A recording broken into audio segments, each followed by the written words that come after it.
Welcome to our deep dive, everybody. We're taking a deep dive into sensory consciousness today. Paula Droege's book, Caging the Beast, A Theory of Sensory Consciousness. And, well, we're here to unpack it all. Droege really dives deep into all these philosophical theories about consciousness, but she's specifically looking at how we actually experience our senses. Yeah, and I think that's smart. Yeah, It's a good way to approach it's this. a very focused approach. Yeah, because consciousness as a whole can be so broad Hmm. and so hard to define Right. and even wrap your head around. It really is. So she very deliberately kind of sets her target on sensory consciousness, which she defines as the type of awareness that's really linked to feelings and sensations. Okay, so it's like she's zeroing in on the experience of tasting that chocolate Right. rather than explaining the whole, bean to bar process. I love that. That's a great analogy. Yeah, I thought so too. And this helps her really zero in on what philosophers often call the what it is like aspect of sensations. The what it is like aspect. Okay. So that really unique subjective feeling that each of us has when we experience something. Okay. And to illustrate this, Droege actually uses this interesting example of an all-day headache. So she asks, why is it that we sometimes feel the pain really intensely, Mm-hmm. but then other times it kind of fades into the background? So like our awareness of the sensation is fluctuating, even though the sensation itself might be relatively constant. Exactly. That's exactly right. And that fluctuation, that's what she's really trying to get at. She's trying to investigate. That's interesting, yeah, because it really makes you think about all the sensations we're probably experiencing all the time that we're just not aware of because they're not in the spotlight of our attention. Absolutely.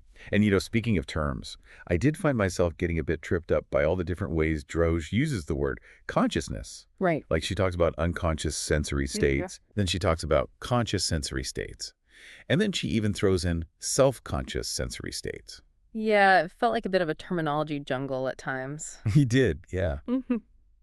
But she does, to her credit, define each of these terms pretty carefully. Okay, good. So when she uses unconscious sensory states, she's talking about those processes that are happening in our bodies, all the time, Right. but without us being actively aware of them. Okay, so like background processes, things happening behind the scenes that we don't need to be consciously aware of. Exactly. Like how our body is regulating our breathing or our heart rate without us having to think, okay, now inhale, now exhale. Yeah, that's a great example. It's like, imagine your computer is running all these background programs. Mm, mm. They're essential, but you don't need to see them popping up on your screen all the time. Right, because that would be super distracting and we wouldn't get anything done. Exactly. So those are unconscious sensory states happening all the time. Hmm. Then she contrasts that with conscious sensory states. Okay, so what makes a sensory state conscious? Well, those are the sensations we're actually directly experiencing and feeling. Okay, so the spotlight is on those sensations. Yeah. So the warmth of the sun on your skin or the taste of that coffee you had this morning, the sound of music. Okay, so things we're actively aware of in the present moment. Yeah, those are the stars of the show. Those are the conscious ones. Yeah. And then she adds another layer with the self-conscious sensory states. Okay, self-conscious. So that's even a step beyond just being aware of the sensation. Right. It's like you're aware that you're aware of it. Okay, so there's an additional layer of reflection involved. Exactly. So it's not just about feeling the warmth of the sun. Right. It's also about noticing yourself feeling the warmth of the sun. So it's like taking a mental step back and becoming the observer of your own experience. That's it. Yeah. Okay, I see how that adds another dimension to it. So we've got unconscious, conscious, and self-conscious sensory states. And she uses all those to kind of tackle these bigger questions about how consciousness actually works. I know Droege also spends a good chunk of the book critiquing those popular higher order theories of consciousness. Can we talk a bit about those? Yeah, definitely. Like, what do they propose and why does Droege push back on them? So higher order theories are really interesting. They're a very popular attempt to explain consciousness, but Droege argues that they oversimplify things. Okay. And these theories essentially propose that a mental state only actually becomes conscious when we have a higher order thought about that state. So it's not the experience itself that makes us conscious of it, but the thinking about it. Exactly. So if you're looking at a beautiful sunset, it's not the visual experience itself that's making you conscious of the sunset. It's the thought, wow, the sunset is beautiful. Okay, so the thought about the experience is what makes it a conscious experience. Right. But Droege argues that this explanation just doesn't account for that kind of profound shift that occurs when a mental state goes from being unconscious to conscious. Okay, so she's saying it's not just adding a thought on top. No, it's a more fundamental change in how we're experiencing it. I see her point. It does feel like there's something more to it than just thinking about it. And she also points out that these higher order theories just end up shifting the mystery of consciousness onto the self. Right. Like, if it's our thoughts about our experiences that make us conscious, then who or what is actually doing the thinking? Exactly. And how does that create the subjective feeling? It seems like we're just pushing the problem back a step. You are, yeah. So if Droege isn't satisfied with higher order theories, what does she offer as an alternative? Well, she proposes what she calls the second sense theory. A second sense theory. Okay. Mhm. I like it already. Yeah. And her basic idea is that conscious sensory states, those things we're talking about, actually arise from a second sense that's kind of operating behind the scenes. Okay, a second sense behind the scenes. Yeah. And this second sense is responsible for coordinating and integrating all of our sensory information to create this cohesive representation of now, the present moment. So it's like our experience of now is more than just a snapshot of the world. It's like Well, this carefully constructed and constantly updated representation. exact. And it's being created by this second sense. Yeah. And it's not just about the individual sensations themselves, it's how they all come together. Okay, I'm starting to get a picture of this.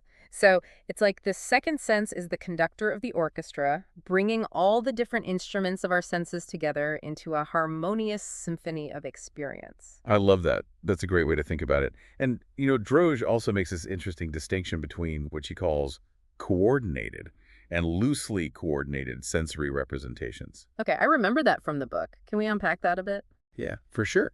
So think about it this way. Well-coordinated representations are those that are very highly focused, like when you're intently searching for something very specific. Mm-hmm. So, imagine you dropped a tiny earring on a cluttered floor. Oh, yeah, I've been there. So your brain is going to kind of zero in and filter out all the distractions Right. and create this really detailed, attention-grabbing sensory experience to help you find it. Okay, so it's like my brain is shining a spotlight on that earring, blocking out all the other visual noise. Exactly. That's a great way to put it. Yeah. And then you have loosely coordinated representations. Okay. So what are those like? Well, those are more about kind of general awareness. So it's like sensing the overall atmosphere of a room, without necessarily focusing on any one particular object. Okay, so it's like the spotlight is dimmer, but it's still illuminating the whole room, giving us a sense of the overall environment. Exactly. And that can be, less precise, Mm-hmm.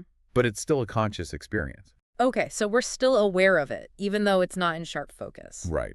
And to illustrate how this coordination actually plays out in our brains, Droege brings up this really interesting example called the cutaneous rabbit experiment. The cutaneous rabbit. I'm intrigued. Yeah, it's a fascinating one. So imagine this.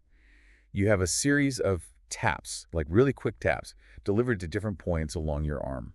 Okay, so like on my wrist, my elbow, my upper arm. Exactly. Yeah. But what's really interesting is that people often report feeling a single tap moving smoothly up their arm, as if a rabbit was hopping along it. Wait, so they feel a single tap even though there were multiple taps in different locations? Exactly. Wow. It's like our brain is creating this illusion of smooth movement from these discrete sensory inputs. That's wild. It makes you wonder what else our brains might be editing without us even realizing it. Yeah, and that's exactly George's point. She's saying that our conscious experience might not always be this, perfectly accurate reflection of reality. Right, because our brains are actively shaping and interpreting the sensory information we receive. Exactly. And this whole discussion makes me think about this concept of subjectivity. Subjectivity. Yeah, that feeling of experiencing things from this, inside perspective. Yeah, subjectivity is one of those things that seems so obvious until you try to actually explain it. Totally. It's like, how do you describe the color red to someone who's never seen it? Right. It's like trying to explain what it feels like to be you. Exactly. Uh. So how does Droege tackle this slippery concept? Well, she does it by exploring the idea of what she calls egocentric maps. Egocentric maps. Yeah. These are spatial representations that our brains create that are centered around ourselves. So it's like our brains have this internal GPS system. Yeah, exactly. It helps us understand where we are in relation to the world. And Droege argues that these egocentric maps are foundational to our sense of subjectivity. Okay, I see that. Yeah. It's how we experience things from this unique individual point of view. It's not just about processing sights and sounds. It's about situating those perceptions within this spatial framework. That makes sense. And Yeah, it's a framework that's literally grounded in our physical location in the world. exactly. So our subjective experience isn't just about what we sense, but about how those sensations are organized in relation to our own body and our position in the world. Right. I'm curious about how Droege addresses the hard problem of consciousness. Oh, yeah, the big one. Yeah, the question of why subjective experience exists at all. That's a tough one. It really is. I mean, Droege acknowledges that the hard problem is a persistent challenge for any theory of consciousness. But she argues that, kind of fixating on the why can actually hinder our understanding of the how. Okay. So she's saying we might need to shift our focus a bit. Yeah. Instead of seeing consciousness as this separate, mysterious entity, Right.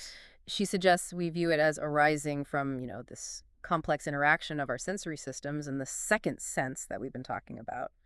Okay, so it's more about understanding the mechanics of how it works, Right. rather than getting lost in these philosophical questions about why it exists in the first place. Yeah, and I think that's a valuable approach. It's like, if you're trying to understand how a car engine works, it's not really helpful to keep asking why cars were invented in the first place. Right. You need to actually get under the hood and see how the parts fit together. Exactly. And Droege also tackles that classic philosophical thought experiment, the zombie thought experiment. Oh, yeah, the zombies. Yeah. Which is, the idea of these beings that function just like us, Mm-hmm. but they lack conscious experience. So does she believe they could actually exist? That's the million-dollar question, right? Is.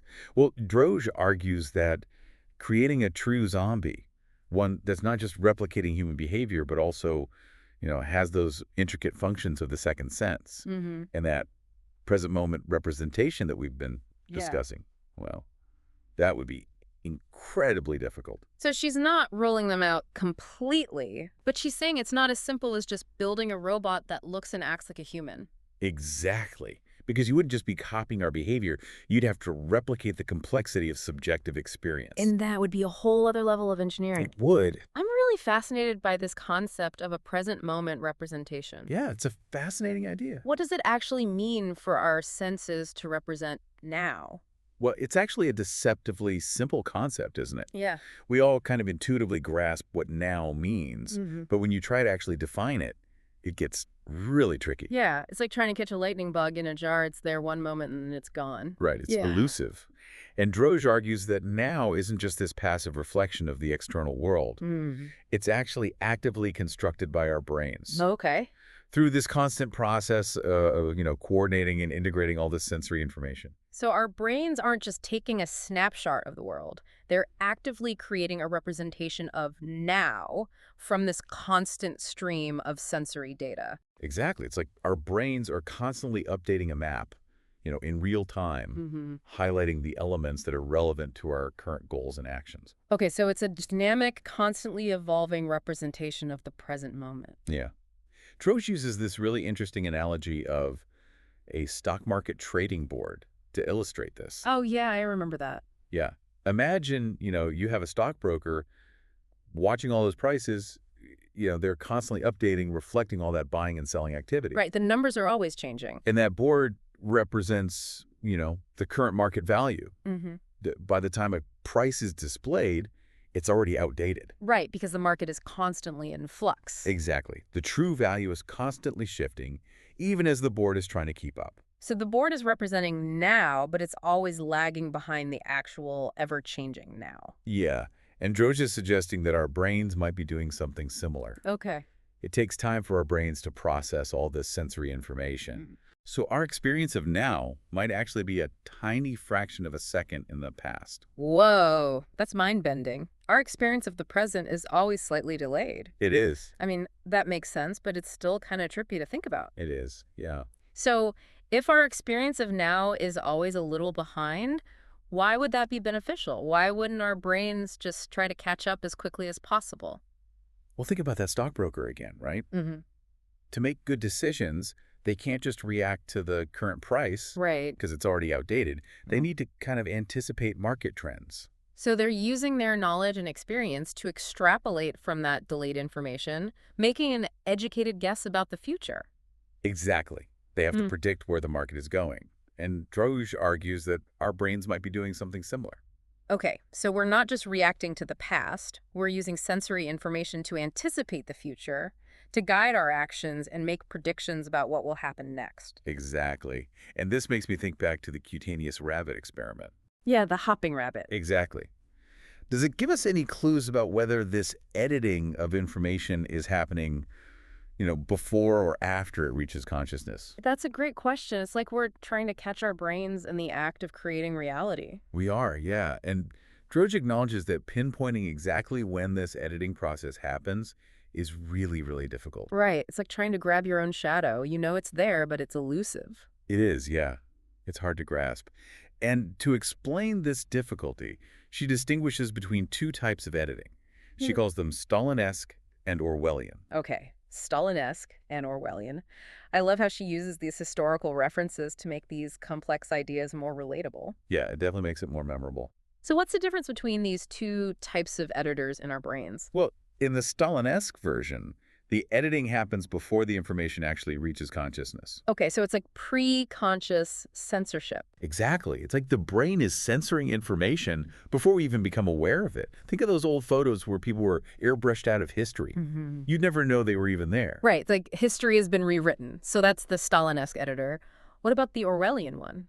Well, in the Orwellian version, the editing actually happens after we have the conscious experience. Okay, so it's more like memory manipulation. Exactly. It's like our memories are being rewritten to fit a more, coherent narrative. Think of the Ministry of Truth in 1984. Right, constantly revising history to maintain control. So in the Orwellian version, we might have a genuine experience, but our memory of it is later altered. Exactly. That's kind of unsettling to think about. It is, yeah. But how can we even tell which one is actually happening? It seems like we're stuck relying on our subjective reports, and those can be unreliable. Yeah, and this is, this is a core challenge in consciousness research, for sure. Droege argues that it's incredibly difficult, maybe even impossible, to definitively prove which type of editing is happening. So it's a mystery wrapped in an enigma. Yeah, it's like trying to find evidence of a thought that's been erased. Right. We're left with more questions than answers. Does Droege lean towards one interpretation over the other? She doesn't explicitly endorse either view, but she does raise some really thought-provoking questions that challenge this idea that our conscious experience perfectly reflects reality. Okay, so she's encouraging us to question our assumptions about how our minds work. Exactly. And she also argues that even if the Orwellian interpretation is true, even if our memories are being manipulated, Mm. doesn't mean that our subjective experiences are meaningless. Okay, so why not? If our memories are susceptible to being altered, wouldn't that kind of undermine the whole idea of a genuine subjective experience? Well, she argues that even if our memories are, fallible, let's say, Mm-hmm. our subjective experiences are still the foundation of how we understand the world. Mm. It's like building a house on a shifting foundation. Mm. It might not be perfectly stable, Right. but it's still the base on which everything else rests. Okay, that's a really interesting analogy. It sounds like Droege wants us to acknowledge the complexities and the potential fallibility of conscious experience without dismissing its importance. Exactly. So does she offer any insights into what determines whether a sensory state becomes conscious or stays unconscious? She does, yeah. She points to several factors, including the intensity and duration of a stimulus, Okay. the complexity of the information, Mm-hmm. and the novelty of a situation. So a sudden loud noise is more likely to grab our attention than a quiet, continuous hum. Exactly. And novel or unfamiliar experiences are more likely to rise to the level of conscious awareness. Okay. It's like our brains are these master filters, They are, yeah. constantly sorting through all this sensory overload and highlighting what's most important for our survival and well-being. Exactly. So if I'm, hyper-focused on writing this podcast script, my brain is filtering out the feeling of my feet on the floor or the hum of my computer. Right, exactly. Those sensations might still be present, but they're not being, incorporated into your conscious experience Mm. because they're not relevant to your current task. Okay. But if you needed to, get up and walk across the room, suddenly those sensations would probably pop into awareness Mhm. because now they become relevant to your actions. So our consciousness is like a spotlight, Constantly shifting focus to illuminate the parts of the world that matter most to our immediate needs and goals. I love that analogy. That's a great way to think about it. And, guiding that spotlight is this second sense. Right. It's the mechanism that's selecting which sensations become part of our conscious experience. Yeah, But what controls the second sense itself? that's a good question. How does it know which sensations to prioritize? Well, Droege argues that it all comes down to our, goals and actions. Okay, so remember how we talked about how our brains filter sensory information based on what's relevant to our current task? Yeah. Like how my brain might be tuning out the feeling of my feet while I'm engrossed in writing. Exactly. Yeah. Okay. That same principle applies to the second sense. Okay. It's constantly prioritizing information based on what we're trying to achieve. So it's like this really smart assistant anticipating our needs and presenting us with the most relevant information. Exactly. So, you know, if you're searching for your lost keys, Right. your second sense might, highlight visual information about their shape and color, filtering out irrelevant details like the pattern on the rug. Okay, so it's helping me find my keys by directing my attention to the most relevant visual cues. Right. And the end result is this representation of now, this constantly updated picture of the world that's really tailored to our immediate needs and goals. Okay, this is all starting to make sense, but I'm wondering about potential problems with this idea of a second sense. Could Droge's definition of sensory consciousness be too broad, encompassing things that aren't really conscious experiences? That's a very good point. And to be fair, Droege does anticipate this challenge. And to illustrate this potential pitfall, she uses the example of a weather computer. Okay, a weather computer. How does that relate to consciousness? Well, imagine you have this really sophisticated weather computer taking in all this data from satellites, barometers, thermometers, Okay. all these sources, right? And it's using all this information to create a detailed representation of current weather conditions. Okay, so it's coordinating information and creating a representation of now, just like Droege described for the human brain. Exactly. But would we say that a weather computer is having a conscious experience of the weather? Right. That's the key question. It seems to, fulfill those basic criteria of Droge's theory, but it doesn't feel right to say a computer is conscious. Right, it's like there's something more to it than just coordinating information and representing now. Exactly. And so how does Droege address this? Well, she argues that for genuine consciousness, a system needs more than just the ability to coordinate information and represent now. It also has to be capable of what she calls genuine mental representation. Okay, genuine mental representation. What does that mean? Well, it's a complex concept, Right. but essentially it means that the system has to be able to create its own representations. It needs to go beyond its programming and actually understand the meaning of the information it's processing. Okay, so it's not just a fancy calculator blindly crunching numbers. Right. It's actually understanding what those numbers represent. Exactly. It's like the difference between, a computer program that can predict the weather and a meteorologist who can actually explain the forces that drive those weather patterns. Ah, I see the distinction. One is just processing data, the other is actually comprehending it. Exactly. And Droege argues that this capacity for genuine mental representation is what separates a conscious human brain from a, weather computer, even if both are coordinating information and representing now. Okay, that makes sense. So what constitutes genuine mental representation? Does Droege give us any criteria to determine if a system has it? She doesn't lay out a precise checklist, Okay. but she offers some clues. So a system with genuine mental representation would have to be capable of things like learning, adapting, responding to novel situations with flexibility and creativity. Okay, so it's about being able to think outside the box, not just follow pre-programmed instructions. Exactly. Think about our ability to, create art, language, complex technologies. Right, things that go beyond simply reacting to stimuli in a predetermined way. Yeah, those are all examples of genuine mental representation in action. Okay, that's starting to make more sense. So Droege is drawing a distinction between systems that merely process information and those that genuinely understand it. But even with this added layer of genuine mental representation, could her theory still be too broad? It's a good question. Those pesky zombies keep coming to mind. They do, don't they? They're a good test case. Yeah. And Droege tackles this directly. She argues that creating a true zombie One that's not only perfectly mimicking human behavior, but also possesses this, genuine mental representation. Well, that would be incredibly difficult, if not impossible. Okay, so she's not ruling them out completely, but she's setting a pretty high bar for what it would take to actually create one. Exactly. And, to replicate human consciousness, Hmm. you wouldn't just need to copy our behavior. You'd have to replicate the, incredibly complex workings of the second sense Hmm. and this present moment representation. Right, it's about recreating the inner world, not just the outward behavior. Exactly. And that level of replication would be a monumental task, It really would. maybe even beyond our current scientific capabilities. So it seems like she's addressing the concern that her theory might be too broad by emphasizing just how intricate and complex these mechanisms of consciousness actually are. Yeah, exactly. It's not something that can easily emerge in just any system. Right. But we should also consider the flip side. Right.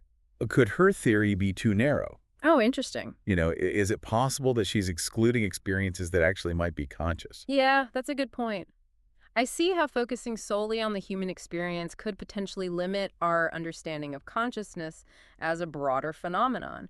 Right. So how does Droege address that concern?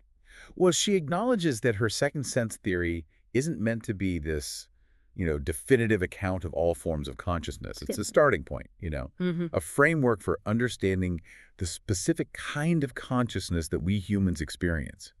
It's like saying just because we know how to build a car Mm-hmm. doesn't mean we understand all forms of transportation. Right. There could be other ways of getting around that we haven't even conceived of yet. Exactly.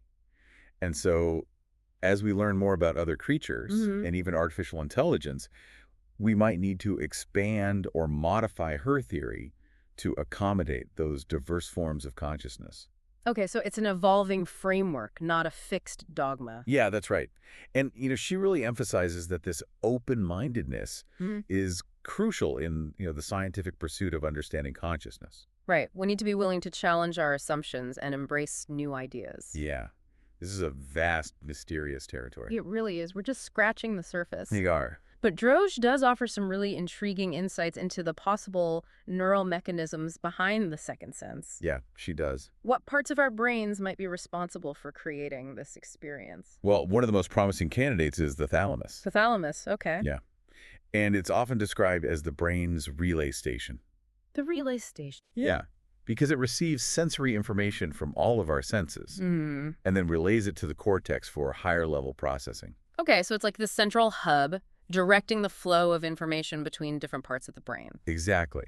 And so Droege suggests that the thalamus might be playing a key role in selecting which sensory information actually gets incorporated into our conscious experience. So it's like the gatekeeper of consciousness. Yeah, it's deciding which sensory inputs get the VIP pass to consciousness. Okay, so if the thalamus is damaged, our conscious experience could be disrupted or even shut down completely. That's what research suggests, yeah. Wow. Damage to the thalamus can lead to various, consciousness-related disorders, Right. which provides, pretty strong evidence for its critical role It does, yeah. in creating our conscious awareness. Okay, so that makes sense. But if the thalamus is just relaying information, how does it actually choose which information to pass along and what to filter out? What's guiding its decisions?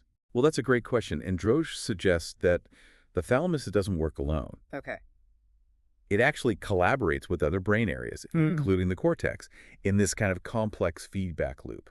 So it's more than just a passive relay station. It is, yeah. Yeah. It's engaging in this dynamic conversation with other parts of the brain. Interesting. Imagine the thalamus saying, here's some new sensory information. What do you think? Mm-hmm. And then the cortex responds with, okay, this is important, send me more. Or this is irrelevant, filter this out. So it's like the thalamus is constantly adjusting its filtering based on the feedback it's receiving from the cortex. Exactly. That's a cool image. And Droege believes that this dynamic interplay between the thalamus and the cortex is what allows our conscious experience to be both flexible Right. and responsive to those, changing demands of the world. Right. It's like our brains are constantly updating their models of the world based on the sensory feedback and the actions we take. This is really painting this fascinating picture of consciousness as this dynamic and emergent property of the brain, arising from this complex dance between different neural networks. I love that. That's a beautiful way to put it. It really is. And to add another layer to this, Droege also introduces this really interesting concept of neural oscillations. Neural oscillations. Okay, I'm intrigued. Tell me about those. How do they relate to consciousness? So think of neural oscillations as these rhythmic patterns of electrical activity in the brain, Okay. like the brain's own internal symphony. Okay. Different groups of neurons are firing in sync, Mm-hmm. and they're creating these waves of electrical activity that kind of sweep across the brain. Okay, so it's like the brain has its own rhythm section. Yeah, it does. Coordinating the activity of all these different neural ensembles. And Droege is suggesting that these rhythmic patterns might actually be playing a key role in, coordinating and integrating information from different parts of the brain, making sure they're all working together smoothly and efficiently. Exactly. Okay, so it's like these oscillations are creating this temporal framework, a way of synchronizing the activity of different brain areas Right. so they can work together seamlessly. Yeah, it's like a conductor leading the orchestra, Mm-hmm. making sure all the instruments are playing in harmony to create this, unified and coherent musical experience. Okay. And she suggests that this kind of neural synchrony might be essential for Yeah. creating a unified and coherent conscious experience. So if those neural instruments are out of sync, our conscious experience could become fragmented or disjointed. Exactly. Yeah. Yeah. Like a musical performance where the instruments are all playing different tunes. Right. That just wouldn't sound right. It wouldn't. And, studies show that disruptions in neural oscillations Mm-hmm. are often associated with altered states of consciousness, Right. like sleep, anesthesia, Mm-hmm. and even, certain psychiatric disorders. So it's like our conscious experience depends on this really delicate balance of neural harmony. You just said. And when that harmony is disrupted, things can start to go wrong. Yeah. It really underscores this idea that our conscious experience is fundamentally grounded in the physical workings of our brains. Absolutely. And to further explore this connection between consciousness and the brain, Droege dives into the really fascinating world of attention. Okay, attention. Yeah, attention, it seems like a key piece of this whole puzzle. It does, right. So what role does attention play in Droge's theory? Well, she argues that attention is more than just like passively focusing on a stimulus. Okay. It's this really active and selective process that actually shapes and constructs our conscious experience. So it's not just about what we're paying attention to, it's about how our attention is actually shaping what we perceive. Exactly. And she suggests that this active role of attention is like deeply intertwined with the second sense. Okay, so how do attention and the second sense work together? Well, she proposes that the second sense is what directs our attention, toward the most relevant and meaningful information. Mm-hmm. It's kind of like a spotlight operator, Right. illuminating what's important for, our survival and well-being. Okay, so the second sense is kind of highlighting what we should be focusing on, Right. making sure we're paying attention to the right things at the right time. Exactly. And she suggests that this spotlight isn't, just passively illuminating the world. It's actually actively shaping and constructing our experience of it. Whoa, so our attention isn't just observing reality, it's actually creating it. That's a big idea. It is, yeah. Yeah. It makes you wonder, how much of what we perceive is actually objective and how much is a product of our own attentional biases. That's a great question. It really gets at the heart of what it means to be a conscious being, doesn't it? It does. And Droege argues that this active construction of reality, is actually essential for us to navigate this complex and overwhelming world. Okay, that makes sense. If our brains tried to process every single detail, we'd be totally paralyzed by information overload. Right. It'd be like trying to read every single word on every single page of a book. Right. We'd never get through the story. Exactly. We need to be selective about what we focus on. Yeah. And Droege believes that this selectivity is key to understanding how consciousness actually works. Okay, so our brains aren't just these cameras passively recording reality. They're actually filtering and interpreting the world to make sense of it. Yeah. They're artists painting a picture of the world that's both, beautiful and functional. I love that image. And, speaking of filtering and interpreting, I know Droege brings up a study by Anne Treisman to illustrate this point. Yes, the one about visual attention and feature integration. Yeah. Can we talk about that a bit? Sure. So Treisman's work provides this, fascinating window into how our brains process visual information. Okay. So her study involved showing participants images with multiple objects and asking them to focus on specific features. And what she found was that people were much better at spotting targets defined by a single feature, Mm. like a red object among green objects. Okay, so something that stands out easily. Yeah, compared to targets defined by a combination of features, like, say, a red circle among green circles and red squares. Okay, so something that requires us to process multiple features at once. Right. It's more challenging. It is. Okay. And so Treisman's research suggests that our attentional system works in two stages. Okay, 2 stages. Yeah. The first stage involves this rapid automatic processing of these basic features like color, shape, and motion. Mm-hmm. And this happens in parallel. Our brains are processing all these features simultaneously. So our brains are constantly on the lookout for anything that pops out, anything unusual. Exactly, yeah. Mm-hmm. But the second stage is where things get really interesting. Okay, what happens in the second stage? Well, here, we engage in this more focused serial process of attention, Mm-hmm. where we selectively attend to specific objects and actually integrate their features. It's like we're zooming in on the details, Okay. trying to understand those individual objects within a scene. So we're not just seeing this jumble of colors and shapes, we're actually making sense of those individual objects. Exactly. And Treisman believed that consciousness actually enters the picture during this second stage. Okay.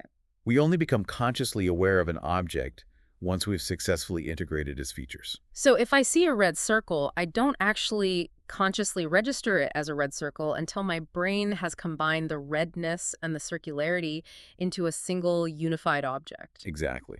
And Droege suggests that this process of feature integration is a key part of how the second sense works. Okay, so it's directing our attention to objects that are likely to be meaningful Right. and then helping us integrate those features into a coherent whole. Yeah. It's like a personal guide in a museum, Yeah. pointing out the interesting parts of an exhibit and explaining their significance. Ah, I see the analogy. So our brains aren't just passively absorbing information, they're actively shaping and interpreting it to create a meaningful experience. Exactly. And Droege argues that this process is fundamental to our ability to make sense of this complex and constantly changing world. Right. It's about creating order out of chaos. It is, yeah. Yeah. It's about finding patterns and meaning in the sensory information that bombards us every moment. So is Droege suggesting that our simplified representation of reality is actually more than just a passive reflection of the world? You're picking up what she's putting down. She argues that this simplified representation isn't just a mirror image of reality. It's an active, creative construction shaped by our goals, motivations, and past experiences. So our brains aren't just cameras recording reality, they're also artists, Yeah. painting a picture of the world that's both beautiful and functional. That's a beautiful way to put it. And she argues that this creative process isn't just about aesthetics. Mhm. It's about survival. Survival. How do art and aesthetics relate to our ability to survive? Well, Droege argues that our ability to filter, select, and interpret sensory information, that's what's crucial for finding food, avoiding danger, and ultimately, ensuring the continuation of our species. Okay, so if we were overwhelmed by every single sensory detail, we wouldn't be able to react effectively to threats or opportunities. Exactly. We'd be like a deer in the headlights, frozen by the sheer volume of information. Right, we wouldn't be able to make those split-second decisions that often determine our survival. Exactly. And it's this ability to focus our attention, to make sense of the world, that allows us not just to survive, but to thrive, to create art, build civilizations, explore the universe. Right, it's what makes us human. It is, yeah.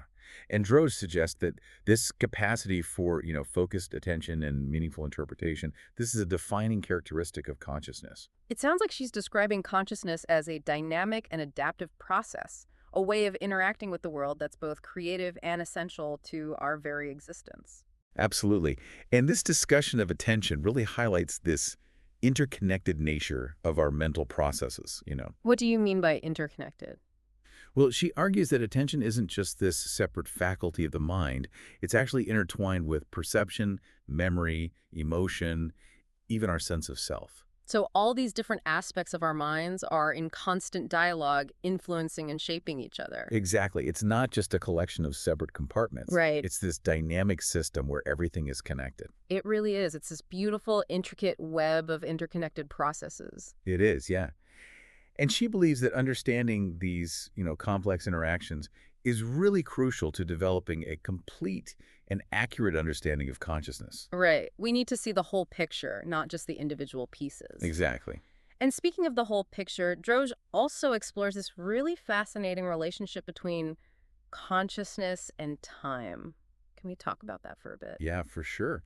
She argues that our experience of time isn't just this passive reflection of the external world. It's actually actively constructed by our brains. Whoa. So it's not just that time is passing, but that our brains are actually creating our experience of that Yeah, passage. and this raises the question, is time even real, or is it just a construct of our minds? That's a big question, one that philosophers have been debating for They centuries. have, yeah. And it seems like Droege is suggesting that our brains might be playing a more active role in our experience of time than we realize. Yeah, she proposes that the second sense actually plays a critical role in our experience of time. Okay, how does the second sense influence our perception of time? Well, she proposes that the second sense is what creates this, unified and coherent sense of now out of Mm-hmm. this continuous stream of sensory information. Think of it like a film editor, Mm. taking all these individual frames of experience and splicing them together into a seamless movie. So our experience of time isn't just a series of disconnected moments. No, It's a flowing narrative, a story that unfolds over time. exactly. And this editing process goes beyond, simply arranging events chronologically. Okay. It's about imbuing those events with meaning and significance. Okay, so our emotions, our memories, our values, they're all shaping how we experience time. Exactly. Yeah. Yeah. Our experience of time is subjective. It's personal. It's not just this objective, tick-tock of a clock. Right. It's about how we feel time passing, not just about measuring it. Exactly. And Droege argues that this storytelling process isn't just this, philosophical concept. It's a practical and functional aspect of how our brains work. Okay, so we're not just experiencing time, we're actively making sense of it. We are, yeah. We're constantly revisiting the past and Yeah. anticipating the future to Right. try to make sense of the present. It's like our brains are time travelers, They are, yeah. navigating the past, present, and future to create a meaningful experience of time. Exactly. And this makes me think about the role of memory in all of this. How does memory fit into Droge's theory?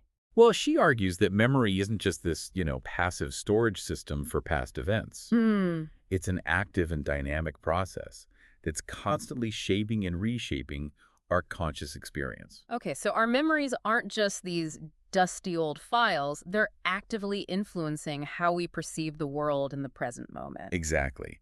And, she suggests that the second sense is constantly drawing on our memories Mm. to, make predictions about the future Mm. and to help us understand the present. So our memories aren't just about the past, they're also about the present and the future. They're providing context and meaning to our ongoing experience. Exactly. Yeah.